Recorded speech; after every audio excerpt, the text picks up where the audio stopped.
रामकृष्ण हरी मंडळ श्री स्वामी समर्थ अखंड सौभाग्यासाठी, पतीच्या भरभराटीसाठी, घराच्या सुख समृद्धीसाठी, लेकरा बाळांसाठी विवाहित महिला चातुर्मासामध्ये गोपज्ञ व्रत करतात। तर गोपज्ञ व्रत चातुर्मासामध्ये कसे करावे, कोणते नियम पाळावेत, यासोबतच सुतक असेल, मासिक धर्म असेल किंवा आपण जर बाहेर गावी असो तर हे व्रत कसे करायचे याबद्दलची सविस्तर माहिती प्रत्यक्ष व्हिडिओ आज आपण पाहणार आहोत।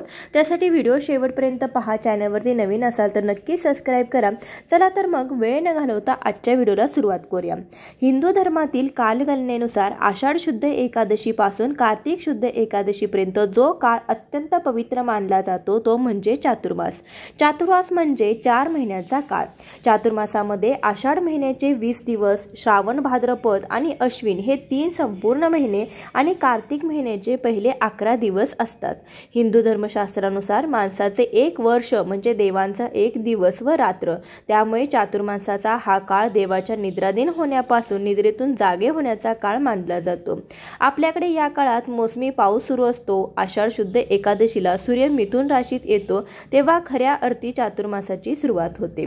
आषाढ शुक्ल पक्षातील एकादशी देव निद्राधीन होतात, त्यामुळे या एकादशीला देवशयनी एकादशी किंवा शयनी एकादशी देखील म्हटलं जातं। कार्तिक शुक्ल एकादशी देव निद्रेतून जागे होतात, त्यामुळे या एकादशीत प्रबोधिनी एकादशी असं म्हटलं जातं किंवा देव उठणी एकादशी असं देखील म्हणतात। आषाढी एकादशीला भगवान विष्णू क्षीरसागरामध्ये प्रस्थान करून शेष नागावरती निद्रा घेतात, त्यामुळे आषाढी एकादशीस पद्मा एकादशी सुद्धा म्हणतात।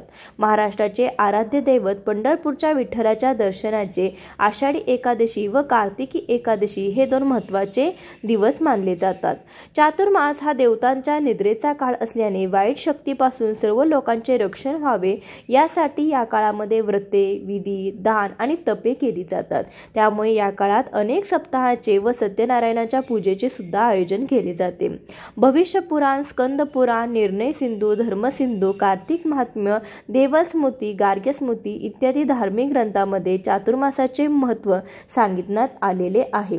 याच काळात हिंदू धर्मातील अनेक पवित्र सण म्हणजे आषाढी एकादशी, कार्तिकी एकादशी, गणेश उत्सव, ऋषी पंचमी, दसरा, दिवाळी असे हे या काळामध्ये सर्वत्र अत्यंत धार्मिक व सात्विक वातावरण होते, कारण की जे दसरा, दिवाळी यासारखे मेन सण देखील चातुर्मासामध्ये येतात। चातुर्मासात श्रावण महिना हा सुद्धा एक पवित्र महिना असून या महिन्यामध्ये लोक उपवास करून मद्य व मांसाहाराचा त्याग करतात। याशिवाय कांदा, लसूण, वांगे अशा पचनास कठीण असलेले पदार्थ देखील वर्ज्य करतात। श्रावण महिन्यामध्ये पावसाळा असल्याने या पदार्थाने आरोग्यास बाधा निर्माण होऊ नये यासाठी आपल्या पूर्वजांनी खूप विचार करून हे काही नियम आहेत तर ते सांगितलेले आहेत। या काळामध्ये हिंदू धर्मामध्ये अनेक व्रत उपासना केल्या जातात। मात्र या काळामध्ये हिंदू धर्मात वर्णलेल्या संस्कारापैकी यज्ञोपवीत संस्कार म्हणजे मुंज, विवाह, दीक्षाग्रहण, यज्ञ, गृहप्रवेश, गोदान इत्यादी शुभ कामे केली जात नाही असा धर्मशास्त्रामध्ये संकेत रूढ आहे। भागवत पुराणानुसार विष्णूंच्या निद्रेस हरिशयन म्हटले जाते। संस्कृत भाषेमध्ये हरी हा शब्द सूर्य, चंद्र, वायू, विष्णू अशा अनेक अर्थाने वापरला जातो। म्हणून हरिशयन म्हणजे ढगांमुळे सूर्य चंद्राचे दिसेनासे होणे असा देखील अर्थ घेतला जातो। ब्रह्मवैवर्त पुराणानुसार देवशयनी एकादशी या काळात व्रते केल्याने सर्व पापे नष्ट होतात अशी देखील श्रद्धा आहे। सत्कर्म करणे, सत्कथा ऐकणे, सत्पुरुषाची सेवा, संत दर्शन, दान धर्म इत्यादी गोष्टी चातुर्मासामध्ये अत्यंत कल्याण करणाऱ्या आहेत असा समज आहे। देवांच्या या निद्रा काळात असुर प्रबळ होतात आणि मानवाला त्रास देऊ लागतात। असुरापासून स्वतःचे आणि आपल्या कुटुंबाचे संरक्षण करण्यासाठी प्रत्येकाने काही ना काही व्रत या चातुर्मासामध्ये अवश्य करावे असं धर्मशास्त्र सांगतं। यंदा आषाढी एकादशी 6 जुलै दिवशी आहे, तर या दिवसापासूनच चातुर्मासाला सुरुवात होणार आहे आणि या दिवसापासूनच आपल्याला व्रत करायचं आहे। गोपज्ञ व्रत करण्यासाठी सर्वात आधी सकाळी लवकर उठायचं आहे, स्वच्छ स्नान करायचं आहे, अंगणामध्ये तुम्ही हळदीचं पाणी शिंपडायचं आहे, अंगण स्वच्छ करून दारामध्ये छानशी रांगोळी काढायची आहे, उंबरठ्यावरती हळदीचं लेपन करू शकता। रोज नाही शक्य झालं तर तुम्ही पौर्णिमा, अमावस्या, गुरुवार किंवा शुक्रवार, मंगळवार अशा दिवशी देखील हळदीचं लेपन तुम्ही करू शकता। गोपज्ञ व्रत करत असताना आपल्याला हे व्रत करण्यासाठी गोपज्ञाची रांगोळी आपल्याला रांगोळीने किंवा तुम्ही तांदळाच्या पिठ्याने किंवा साच्याने काढायची आहे। ही रांगोळी तुम्ही तुळशी समोर, देवघरासमोर काढू शकता, अंगणामध्ये काढू शकता।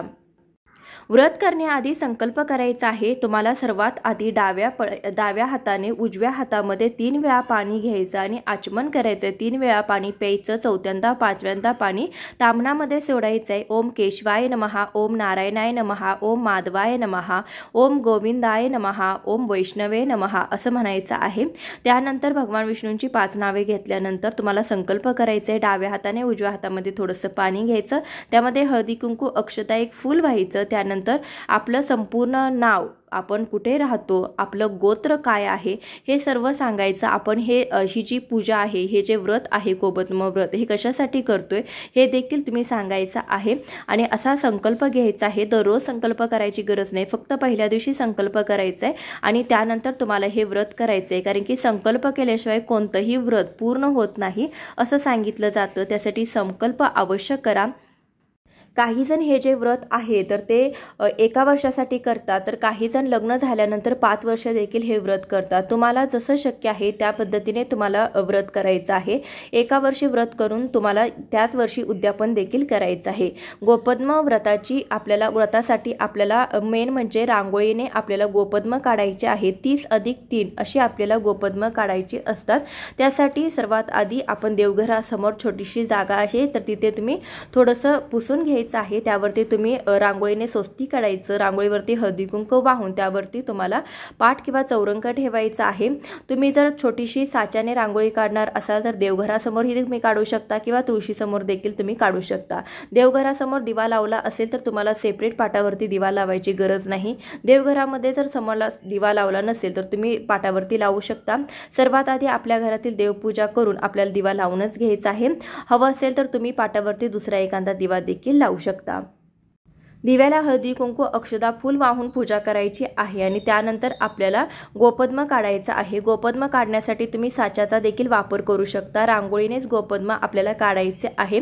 दररोज आपल्याला ही रांगोळी काढायची आहे गोपद्माची आणि त्यानंतर आपल्याला दुसऱ्या दिवशी देखील नव्याने ही रांगोळी काढायची आहे। इथे माझी रांगोळी काढत असताना एक चूक झालेली आहे, तर इथे माझी 28च गोपद्म झालेली आहे। आपल्याला 30 करायचे आहे, तर यासाठी जी 5 गोपद्माची तिसरी लाईन आहे त्यासोबतच चौथ्यांदा एकदा 5 गोपद्म काढायचे आहेत आणि त्यावरती 4 काढायचे आहेत। म्हणजे पहिल्यांदा 7, परत 6, परत 5 2 वेळा आणि परत 4 3 2 1 अशा पद्धतीने तुम्ही गोपद्म काढा। ही चूक तुम्ही नक्की समजून घेचाल। त्यानंतर अशी रांगोळी आपल्याला काढायची आहे आणि रांगोळीचे हळदी कुंकू वाहून पूजा करायची आहे। व्रत अगदी सोपं आहे, यासाठी आपल्याला जास्तीचं काय करायची गरज नाही किंवा आपल्याला उपवास देखील करायचा नाही। आपले आषाढी एकादशी दिवशीपासून आपल्याला हे व्रताची सुरुवात करायची आहे। आषाढी एकादशीला तुम्हाला जर अडचण असेल, मासिक धर्म असेल, सुतक असेल, तुम्हाला या वेळेमध्ये नाही करणं शक्य झालं तर त्यानंतर तुम्ही जेव्हा तुमचे सुतक फिटेल किंवा मासिक धर्म सुटेल असं काही असेल तर त्यानंतर तुम्ही या व्रताची सुरुवात केली तरी सुद्धा चालेल। किंवा हा व्हिडिओ जर तुमच्यापर्यंत उशिरा पोहोचला, तुम्हाला जर अचानक जर तुमच्या मनामध्ये जर एखादी आशा निर्माण झाली की आपण देखील हे व्रत करावं, तर कधीही तुम्ही या व्रताची सुरुवात करू शकता। शक्यतो लवकरात लवकर तुम्हाला या व्रताची सुरुवात करायची आहे। व्रताची सांगता आपला देव उठणी एकादशीला म्हणजे 2 नोव्हेंबरला किंवा 3 नोव्हेंबरला तुम्हाला व्रताची सांगता जी आहे तर ती करायची आहे। गोपद्म व्रत करण्यासाठी आपल्याला रांगोळीने गोपद्म काढायचे आहेत। तुम्ही साच्याने देखील काढू शकता, खूप सोपं पडतं। परंतु दुसऱ्या दिवशी आपल्याला तीच रांगोळी ठेवायची नाही। दुसऱ्या दिवशी ही सगळी रांगोळी गोळा करून घ्यायची आहे आणि एखाद्या झाडामध्ये तुम्हाला टाकायचे, कचऱ्यात वगैरे ही रांगोळी टाकायची नाही।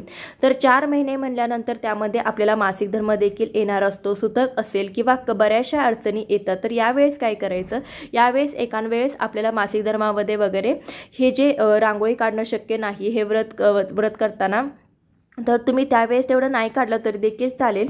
ज्या दिवशी तुम्हाला मासिक धर्म आहे तर ते 4 दिवस तुम्हाला वगळायचे आहेत आणि त्यानंतर तुम्ही पुन्हा ही जी रांगोळी आहे तर ती दररोज देवघरासमोर तुम्हाला काढायची आहे। हळदी कुंकू पुष्प अक्षता वाहून आपल्याला ह्या रांगोळीची पूजा करायची आहे। एवढंच तर आपल्याला करायचं आहे। आपण जर बाहेरगावी असो आणि तुम्हाला जर हे व्रत करताना ही रांगोळी काढणं शक्य नसेल आणि तुम्ही संकल्प घेतला असेल तरी देखील तुम्हाला मध्ये आधी 1-2 दिवस नाही जमलं तरी सुद्धा चालेल। त्यानंतर पुन्हा तुम्ही घरी आल्यानंतर ही जी रांगोळी आहे तर ती पुन्हा काढून तुम्हाला पुन्हा व्रताची सुरुवात करायची आहे। त्यानंतर पुन्हा आपल्याला संकल्प करायची गरज नाही, फक्त पहिल्या दिवशी आपल्याला संकल्प करायचा आहे। त्यानंतर 1-2 दिवस तुम्हाला कोणतीही अडचण येऊ द्या, त्या अडचणीच्या दिवशी तुम्ही नाही केले तरी चालतील। त्यानंतर पुन्हा तुम्हाला रोजची देवपूजा झाल्यानंतर अशी गोपद्माची रांगोळी काढून पुन्हा एकदा आपल्याला गोपद्माची जी पूजा आहे, जे व्रत आहे तर ते करायचं आहे। मासिक धर्मामध्ये तुम्ही घरातील इतर व्यक्तीकडून देखील हे व्रत करून घेऊ शकता। संकल्प तुम्ही केला असेल तरी देखील चालेल, दुसऱ्यांकडून करून घेतलं तरी सुद्धा चालेल, मुलींकडून ही वगैरे तुम्ही तुमच्या घेऊ शकता। पण शक्यतो हे जे व्रत आहे तर ते व्रत विवाहित महिला करतात। त्यासाठी तुम्हाला जर नाही मासिक धर्मामध्ये शक्य झालं तर 4 दिवस वगळता इतर दिवसामध्ये देखील तुम्ही हे जे व्रत आहे तर ते करू शकता। व्रताचं उद्यापन करण्यासाठी देवउठणी एकादशीच्या दुसऱ्या दिवशी तुम्हाला व्रताचं उद्यापन करायचं आहे। त्यासाठी तुम्ही 5, 7, 11 अशा तुम्हाला जमेल तशा किंवा तुम्ही एक जरी सवासनींना बोलवलं तरी सुद्धा चालेल, सुवासनींना बोलवायचं आहे आणि त्यानंतर तिची ओटी तुम्ही भरू शकता, सुवासनींचा मानपान करू शकता, हळदी कुंकू लावून आपण सुवासनींची ओटी भरू शकतो किंवा तिला एखादी भेटवस्तू देऊ शकतो। तुमच्या ऐपतीने तुमच्या यथाशक्ती तुम्ही सुवासनींचा मानपान करायचा आहे। अशा पद्धतीने या व्रताची सांगता होते। तुम्हाला शक्य असेल तर 1 वर्ष करा, तुम्हाला नाही जमलं तर तुम्ही जास्तीत जास्त तुम्ही 5 वर्ष देखील तुम्ही हे व्रत करू शकता। अशा साध्या सोप्या पद्धतीने भगवान विष्णूंची सर्वात आवडती ही सेवा जी आहे तर ती चातुर्मासामध्ये तुम्ही करू शकता। रोज आपण जो काही नैवेद्य करू तर तो नैवेद्य तुम्हाला या गोपद्माच्या रांगोळीला देखील दाखवायचा आहे। अशा पद्धतीने धूप दीप ओवाळून आपल्याला रोज ही रांगोळी काढायची आहे। अतिशय सोपं हे व्रत आहे, परंतु खूप प्रभावी असं व्रत आहे। त्यासाठी हे जे व्रत आहे तर चातुर्मासामध्ये अवश्य करा, यासाठी कोणतेही जास्तीचे नियम नाहीत। व्हिडिओ आवडला असेल तर लाईक, शेअर आणि सबस्क्राइब करायला विसरू नका।